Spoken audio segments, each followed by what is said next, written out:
ಏನು ಹೇಳೋಣ ಗುರು.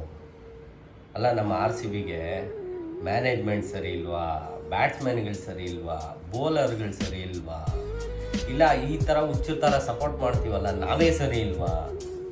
ಒಂದೊಂದು ಸಲ ಅನಿಸ್ಬಿಡುತ್ತೆ ಅವನು ಯಾರು ನಮ್ಮ ಗೌತಮ್ ಗಂಭೀರ್ ಹೇಳಿದ್ದೆ ನಿಜಾನ ಅನ್ನಿಸ್ಬಿಡುತ್ತೆ. ಅಲ್ಲ, ಲಾಸ್ಟ್ ಮ್ಯಾಚು ಅವ್ನು ವೈಶಾಖ್ ಅಷ್ಟು ಚೆನ್ನಾಗಿ ಬೌಲಿಂಗ್ ಹಾಕ್ದ, ಅವ್ನು ಯಾಕೆ ಕೂರಿಸಿದ್ರು? ನನಗೊಂದು ಡೌಟು, ಈ ಮ್ಯಾನೇಜ್ಮೆಂಟ್ಗೆ ಕನ್ನಡದವ್ರು ಕಂಡ್ರೆ ಆಗೋದಿಲ್ವಾ ಹೆಂಗೆ ಅಂತ. ಇದೊಂದೊಬ್ಬ ಪ್ಲೇಯರ್ ಅವನು ಆಡ್ಸೋದಿಲ್ಲ. ಜೊತೆಗೆ ಇವ್ನ ಪ್ರಿಡಿಕ್ಷನ್ಸು, ಅವನ್ಯಾವನೋ ಬರ್ತಾನೆ, ನನ್ನ ನಾಯಿ ಯಾವ್ದು ಬಿಟ್ಬಿಟ್ಟು ಹೋದ್ರೆ ಅದು ವಿನ್ನು ಅಂತಾನೆ. ಇವನ್ಯಾನ ಬರ್ತಾನೆ, ರಾಮ ಚಿಲ್ಕಮ್ಮ ಎತ್ತಮ್ಮ ಅಂತಾನೆ. ಇಲ್ಲಿ ಇನ್ನೊಬ್ಬ ಬರ್ತಾನೆ, ನಮ್ಮ ಅಜ್ಜಿ ಯಾವ ಬಾಲ್ ಮುಟ್ಟಿದ್ರೆ ಅದು ವಿನ್ನು ಅಂತಾನೆ. ಅಲ್ಲಿ ಇನ್ನೊಬ್ಬ ನಾಯಿನ ಕರ್ಕೊಂಡ್ಬರ್ತಾನೆ. ಏನು ಗುರು, ಸಿಗ್ಬೇಕು ಇವರು. ಫೈನಲ್ ಆಗಿ ಏನೂ ಮಾಡೋಕ್ಕಾಗಲ್ಲ.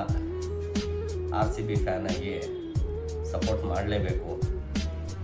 ಮಾಡ್ತಾ ಇರೋಣ, ನಮಗೆ ತಪ್ಪಿದ್ದಲ್ಲ.